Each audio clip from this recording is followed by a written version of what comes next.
America पहुंचने लगा था। अक्टूबर में तो डोनाल्ड ट्रंप इन्फेक्टेड हो गए थे। डोनाल्ड ट्रंप को कोविड हो चुका था अक्टूबर में। लेकिन आज अगर आप सर्च करेंगे कि कोविड का पहला केस अमेरिका में कब ब्रेक हुआ, तो आपको जनवरी 2020 दिखेगा। ये क्यों? इसलिए कि वो सारे साक्ष्य धीरे धीरे इन लोगों ने डिसमेंटल कर दिया, हटा दिया, डिस्ट्रॉय किया। इनकी प्लानिंग क्या थी? आज मैं आपको इनकी प्लानिंग खोल करके बताता हूं और आप हैरान हो जाएंगे, ऐसा भी हो सकता है।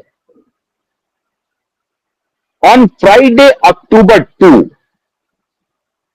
President Donald Trump tested positive for the novel coronavirus. At the time of the president's diagnosis, over 7 million Americans had contracted the disease and over 2 lakh had died from it. जब डोनाल्ड ट्रंप को infection हुआ, उसी दौरान लगभग 7 million मतलब 70 lakh American infected थे। लेकिन आज अगर आप सर्च करेंगे कि कोविड का पहला कब हुआ, तो जनवरी 2020 आएगा। अब वो जनवरी क्यों आ रहा है, टाइमलाइन अभी मैं बता रहा हूं। और फिर आप धीरे धीरे थोड़ा सा धैर्य रखिए, वीडियो को पूरा देखिए।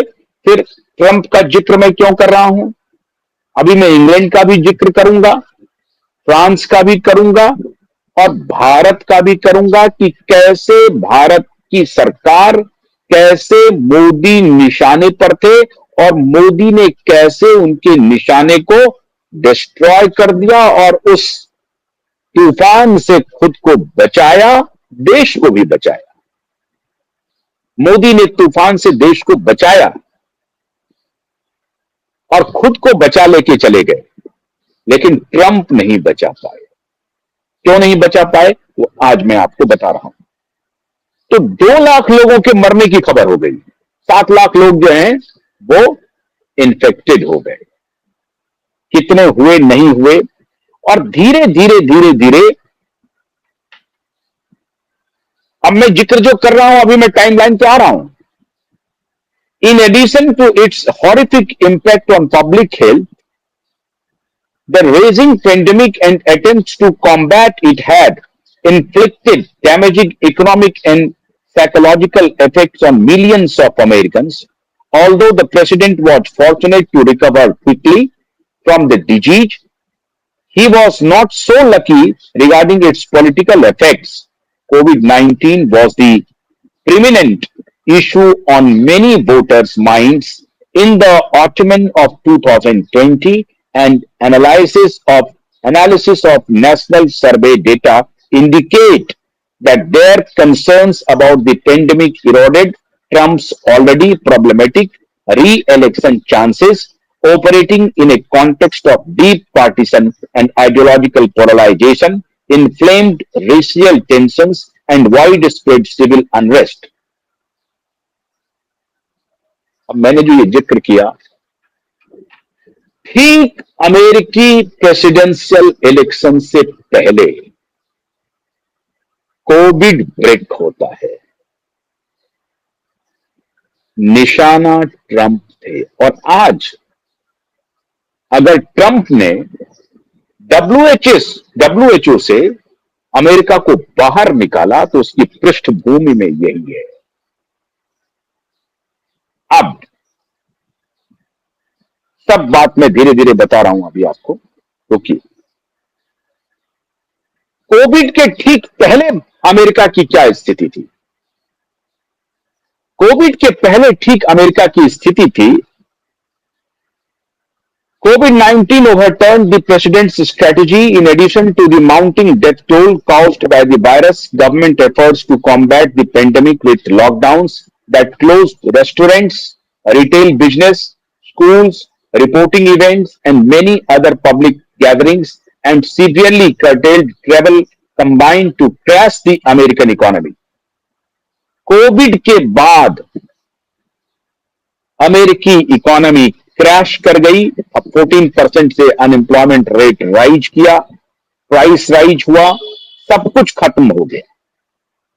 लेकिन कोविड के पहले अमेरिका के जो हालात हैं वो बिल्कुल परफेक्ट हैं, सब कुछ अच्छा चल रहा है, इकोनॉमी ऑन द राइज है, अनएम्प्लॉयमेंट रेट डिक्लाइन कर रहा है, ग्रोथ अच्छा चल रहा है, दूसरे देशों से रिश्ते अच्छे हैं, भारत के साथ रिश्ते अच्छे हैं, पूरी दुनिया के साथ ट्रंप का पहला टेन्योर बहुत अच्छा रहा। कैसे अच्छा रहा साहब, तो सुनिए।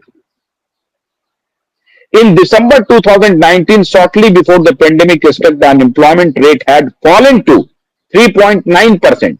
Among women, it was even lower, only 3.2%.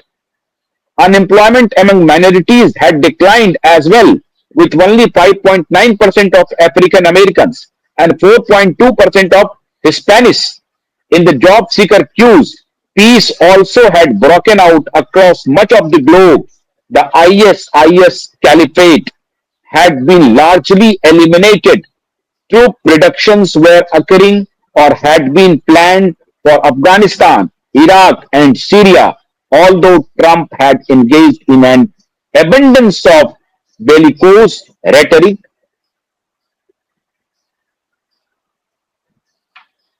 Unemployment rate come, economy की स्थिति अच्छी, इनकम अच्छा, दुनिया के अन्य देशों से रिश्ते अच्छे, आईएसआईएस जैसे कैलिफेट वाला जो मामला है, आतंकवादी संगठन, उसका खात्मा, अफगानिस्तान, सीरिया, वहां से अमेरिकी सैनिक की वापसी, सब कुछ ऑन दी राइज था। बावजूद इसके 3 स्टेट में अमेरिकी प्रेसिडेंट की पॉपुलैरिटी थोड़ी सी कम थी, लेकिन सब कुछ अमेरिका में अच्छा चल रहा था।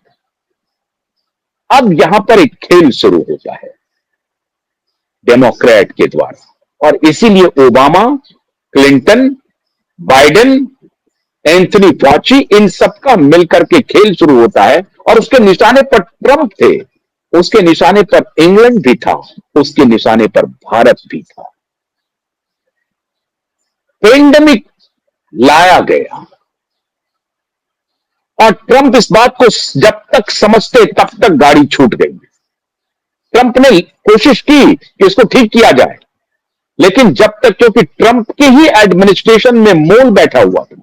एंथनी फॉची उस वक्त एक शख्स था, जो शख्स अमेरिकी राष्ट्रपति का एडवाइजर हुआ करता था। ये शख्स वही सारा कॉल ले रहा था और उसी ने डराया कि बहुत बड़ा मामला है और लोगों की मौतें भी हो रही थी, क्योंकि अमेरिका में ओबेसिटी, खान पान का जो स्टाइल है, वो सब कोविड जैसी बीमारी के लिए समझिए घातक था। इसलिए वहां तो मौतें होनी ही होनी थी। हुई, उस सब का ठीकरा फोड़ा गया ट्रंप के ऊपर। और ये शख्स जो कॉल ले रहा था, आप हैरान हो जाएंगे, जब बाइडेन का आखिरी दिन था प्रेसिडेंट ऑफिस में, आखिरी दिन जो साइन किया है बाइडेन ने पार्डन लेटर पे, वो पार्डन जो एप्लीकेशन है, एप्लीकेशन इसके द्वारा से नहीं, सरकार के द्वारा है, पार्डन लेटर पे साइन किया, माफीनामे पे, एंथनी फॉची को।